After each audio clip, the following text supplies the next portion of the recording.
I have a very good friend named James O'Neill, and James was diagnosed with autism at a really young age. And what I saw was, as I went through the school system, students just really didn't know what autism was. They didn't know what the behaviors were that students who had autism exhibited, and they didn't know how to react to those behaviors. And so Autism Ambassadors is really a way for me to be able to make sure that no student ever has to feel alone. Every student has friends, and that's something that's a core Jewish value.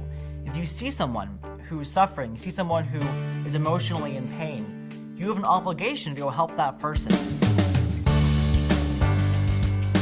And what we do is we actually do role-playing with all of our students. And these lesson plans teach typical students how to teach skills to students with autism. For example, if a student with autism has a problem making a phone call, maybe we'll break down the idea of phone call into the salutation, making small talk, then actually what you made the call for, and then a conclusion. And the great thing about having these typical students role-play as though they have autism is when you treat someone as though they have a diagnosis, it makes them just so much more aware about the way they interact with someone who has a diagnosis as well. So what we do is we actually have each module checked for clinical accuracy by one of our volunteer psychologists who are stationed all throughout the country.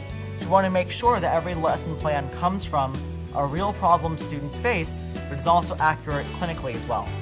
And the moment that I knew that I had made a difference, and the moment that I was satisfied and happy with the work that I had done, was when I got a call from James' father. And James' father said to me, "Zach, this is the first time James has ever had a group of kids to hang out with on a Friday night. This is the first time he's ever been invited to a birthday party.